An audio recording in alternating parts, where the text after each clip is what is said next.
Assalamualaikum warahmatullahi wabarakatuh. Perkenalkan, kami dari kelompok 4 mata kuliah studi kasus dengan dosen pengampu Ibu Dr. Ririanti Rahmayani Jamain SPC MPD. Jadi di sini kami akan mengangkat kasus 2 dengan hasil analisis kami yang berjudul Under a Cipher dengan subjek Rudy. Sebelumnya saya akan mengenalkan terlebih dahulu anggota-anggota dari kelompok 4 yang terdiri dari Dimas Aditya, Intan Prasetyawati, saya sendiri Muhammad Fahrianor, Nadia Yuliani, Nur Haliza, Nur Hidayanti, Radin Athena, Siva Atikah, dan Widi Nur Azharah. Jadi di sini kami akan menganalisis mengenai kasus 2. Di sini kasus 2 dijelaskan seorang siswa berusia 13 tahun bernama Rudi di SMP 10 kelas 8 menunjukkan perilaku sering terlambat masuk sekolah.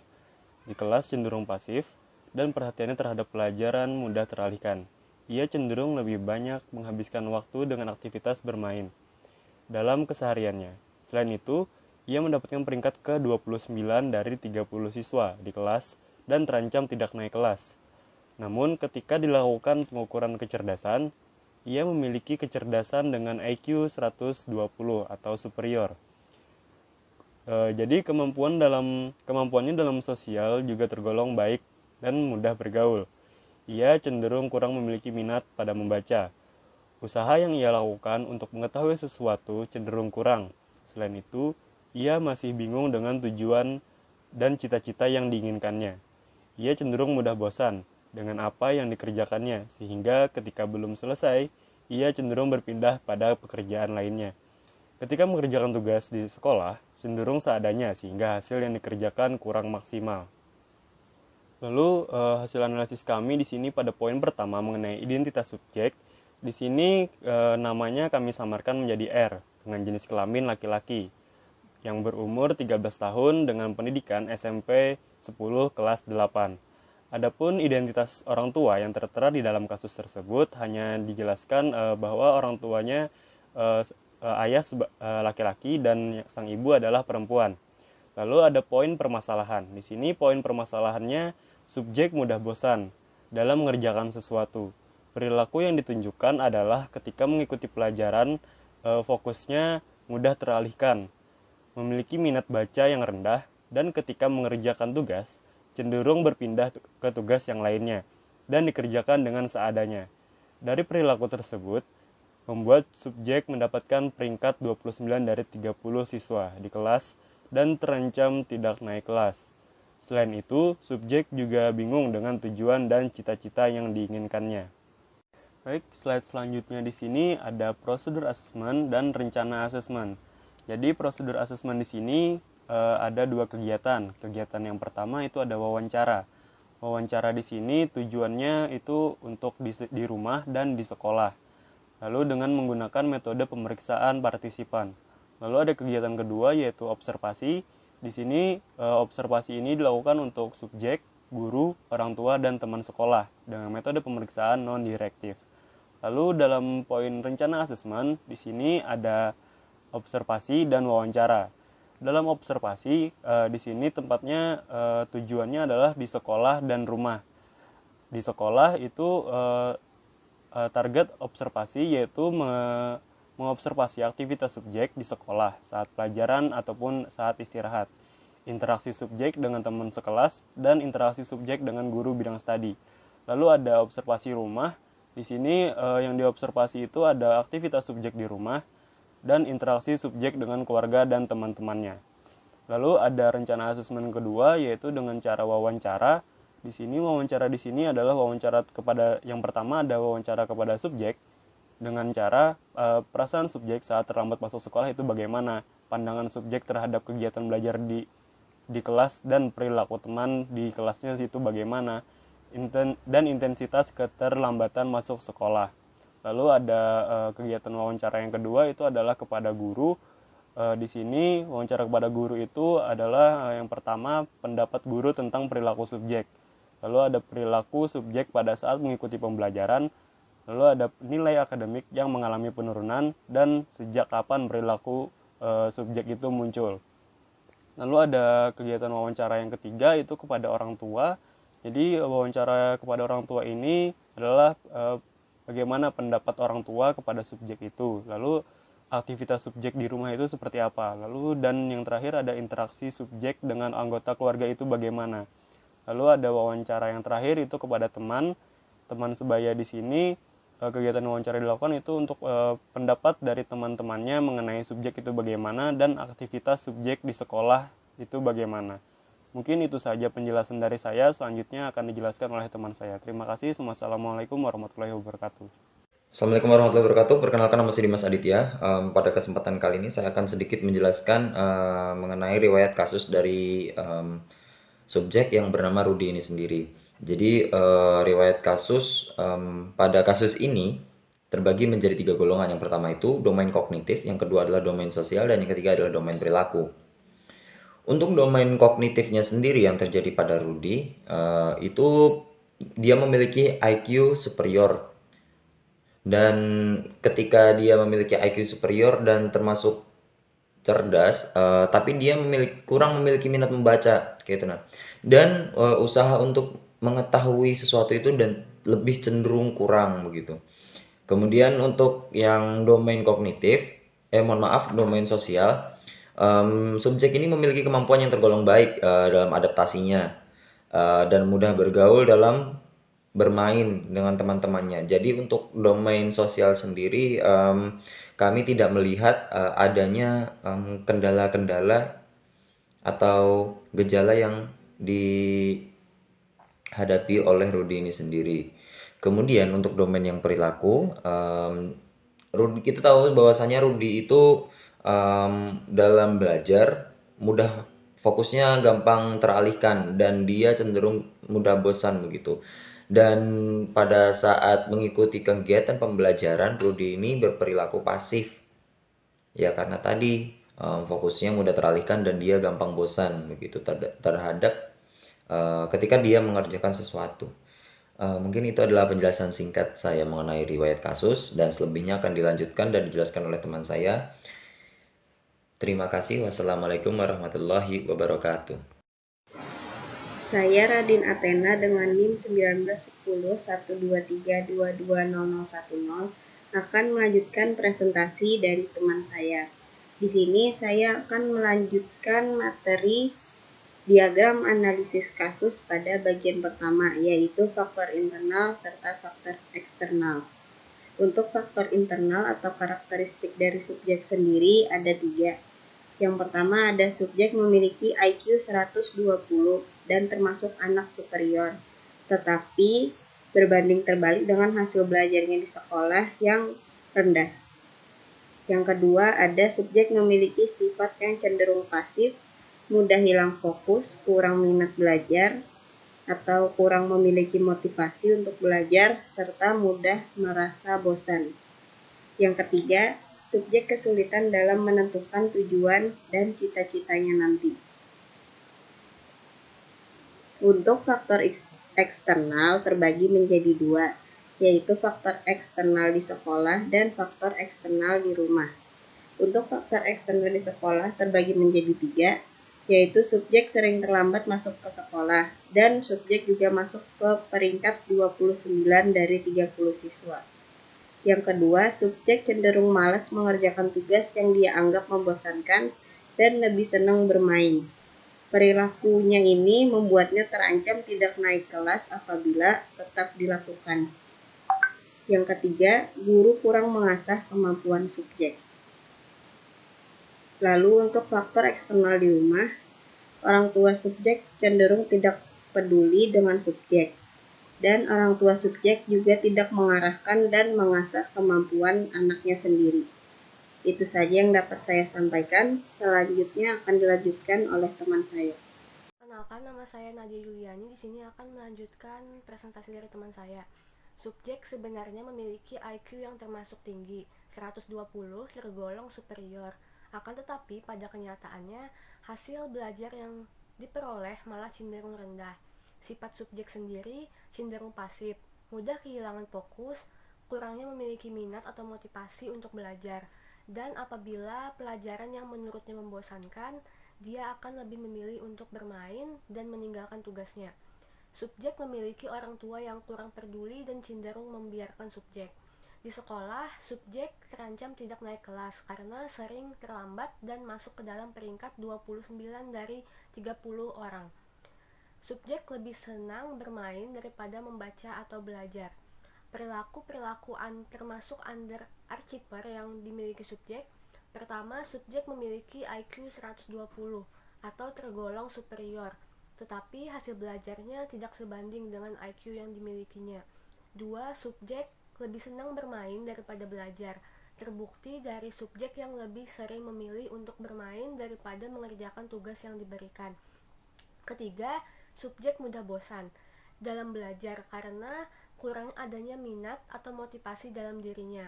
Keempat, subjek masih kesulitan menentukan tujuan atau cita-cita yang diinginkannya. Baik, di sini saya akan melanjutkan presentasi dari teman saya yang sebelumnya. Jadi di sini saya akan membahas atau menjelaskan mengenai underachiever itu sendiri. Jadi menurut Davis dan Rim dalam Munandar, yang dimaksud dalam underachiever sendiri itu adalah berprestasi di bawah kemampuan adalah jika adanya ketidaksesuaian antara prestasi di sekolah dengan indeks kemampuannya.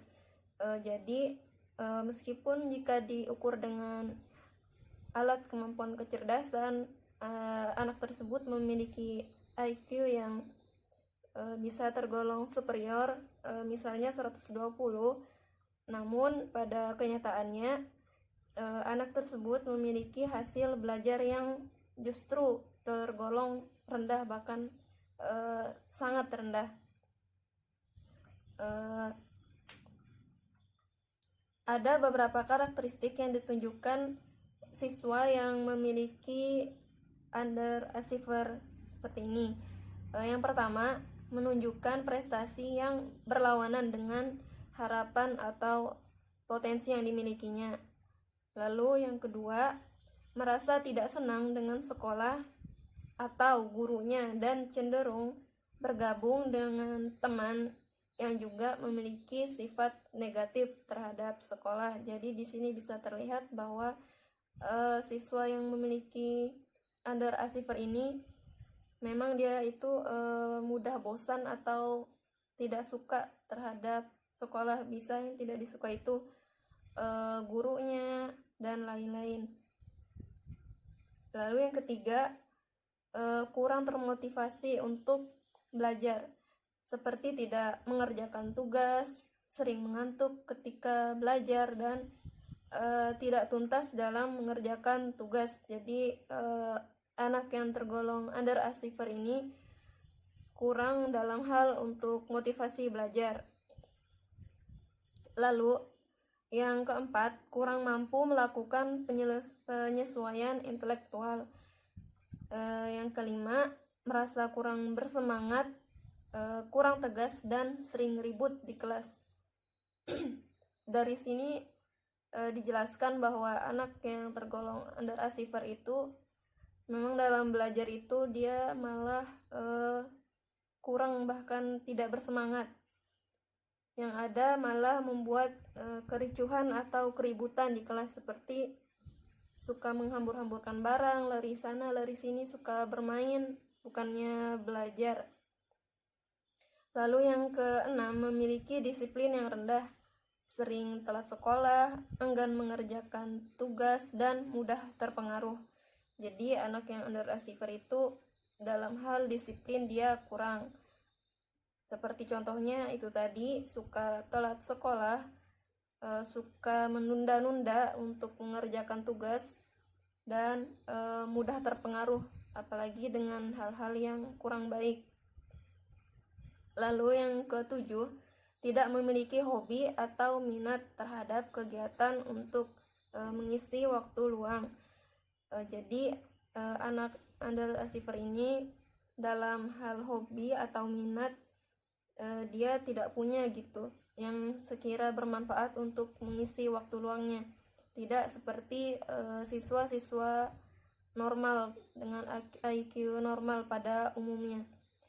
Lalu yang kedelapan, takut ujian dan berprestasi rendah. Sudah pasti karena dia kurang suka dengan belajar, tentunya dia takut untuk menjalani ujian dan memiliki hasil belajar yang rendah.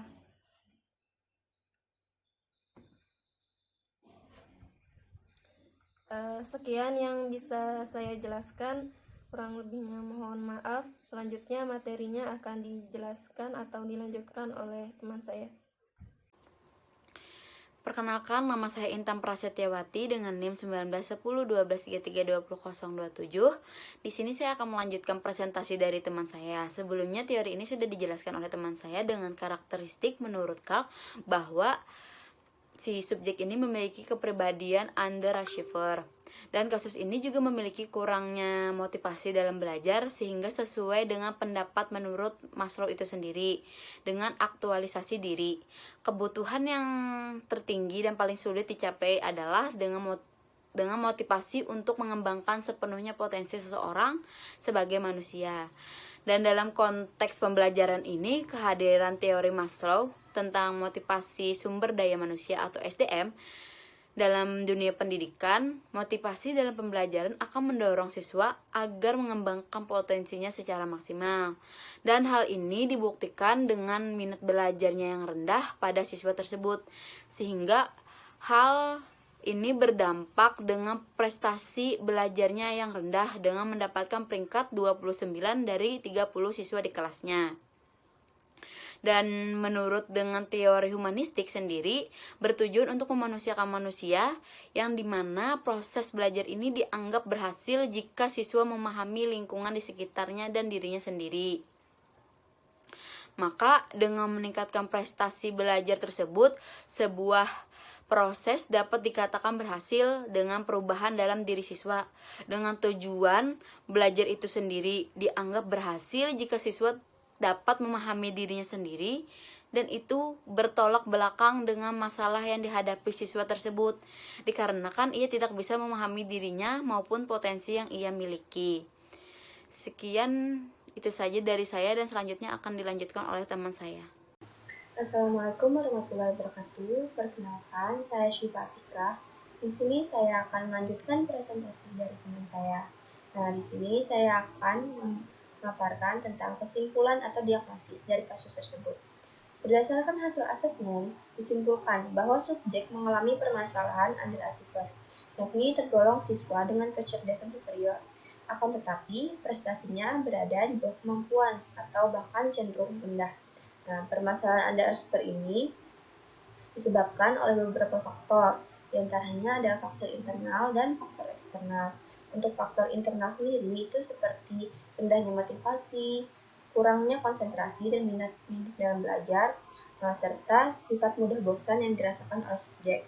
Dan untuk faktor eksternal sendiri itu seperti lingkungan yang kurang mendukung, pola asuh orang tua yang membiarkan, dan pihak sekolah yang kurang memperhatikan.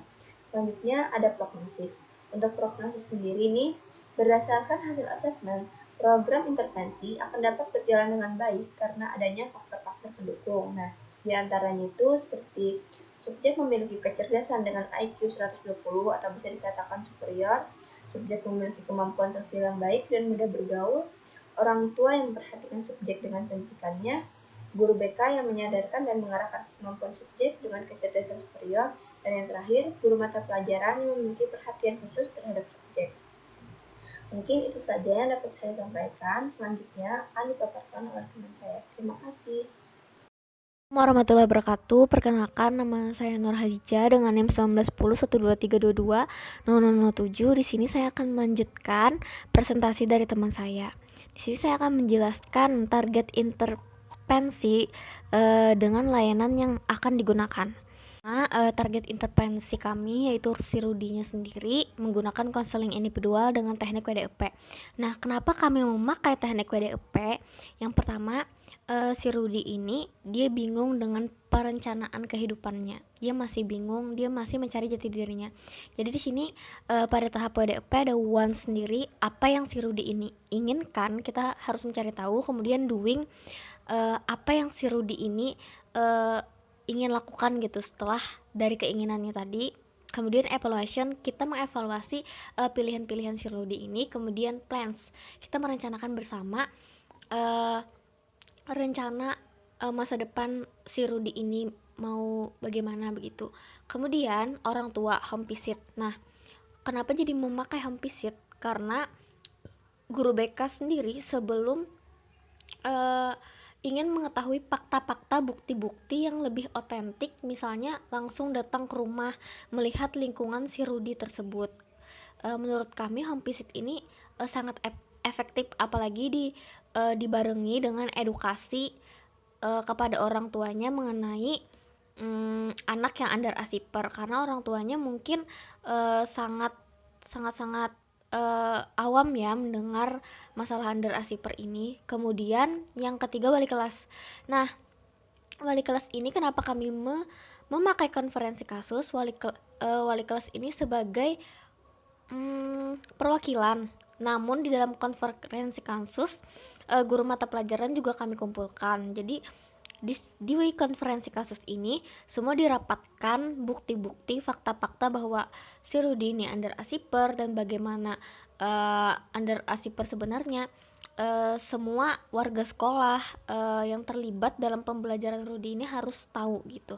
Jadi kami memilih konferensi kasus. Kemudian yang terakhir, teman sebaya. Kenapa teman sebaya ini kami pilih menggunakan layanan klasikal? Sebenarnya teman-teman Rudy ini tidak mempengaruhi Rudy sama sekali, dan Rudy pun tidak mempengaruhi teman-temannya. Namun kami merasa guru BK di sini apabila ada masalah seperti Rudy ini harus menggunakan cara preventif atau pencegahan, dimana apabila ada yang mengalami seperti Rudy, bukan khusus seperti Rudy ya, mungkin misalnya kayak kesulitan belajar saja. Nah, kesulitan belajar itulah yang dapat kita cegah nantinya. Jadi begitu. Jadi agar kasus-kasus seperti Rudy ini tidak terulang lagi pada teman-temannya, walaupun teman-temannya sendiri tidak under asiper seperti Rudy, tapi misalnya masalah kesulitan belajar. Nah, hal itu bisa kita gunakan dengan layanan klasikal begitu. Mungkin itu saja dari saya. Terima kasih. Akan dilanjutkan oleh teman saya. Assalamualaikum warahmatullahi wabarakatuh. Perkenalkan, saya Nur Dayanti dengan NIM 1910 123 22 0012. Di sini saya akan membahas mengenai analisis fungsi permasalahan untuk melanjutkan presentasi dari teman-teman saya sebelumnya. Adapun berdasarkan hasil asesmen yang kami lakukan, subjek memiliki kepribadian under asiper. Hal ini ditunjukkan dengan IQ yang tergolong superior, namun memiliki minat belajar yang rendah dan membuat nilai akademiknya terhambat.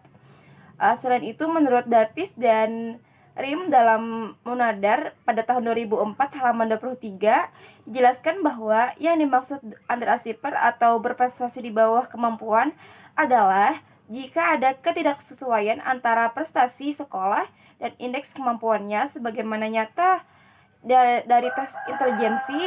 Prestasi sekolah anak tidak sesuai dengan kemampuan yang dimiliki oleh anak tersebut.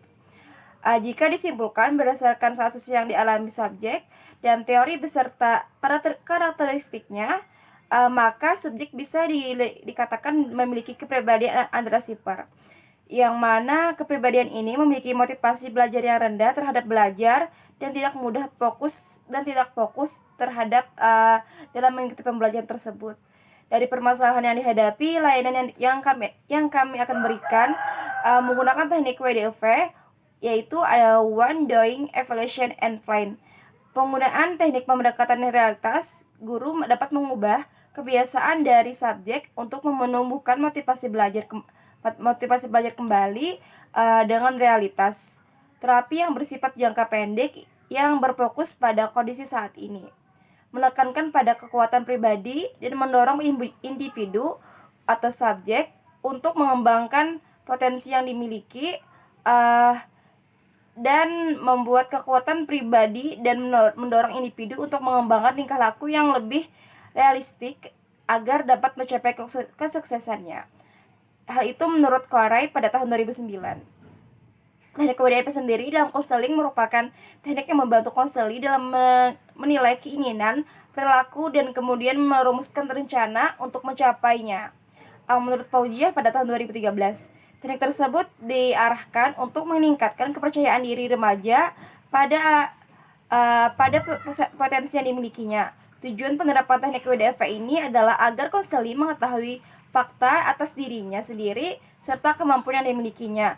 Tujuan dari penerapan teknik konseling WDFV dalam penelitian ini adalah agar konseli mengetahui kemampuan yang ada pada dirinya sendiri, sehingga konseli mampu menyusun rencana atau komitmen untuk belajar menjadi orang yang lebih baik, percaya diri, serta bisa mengendalikan bakat dari kemampuannya sendiri. Jadi alasan kami menggunakan teknik WDFV atas permasalahan subjek ini yaitu karena subjek memiliki kemampuan yang tinggi dan ditunjukkan dengan IQ superior di atas rata-rata. Namun konselor sendiri tidak menyadari akan kemampuan tersebut sehingga dia tergolong orang yang tidak mudah fokus, sering bosan, dan sering terlambat masuk sekolah.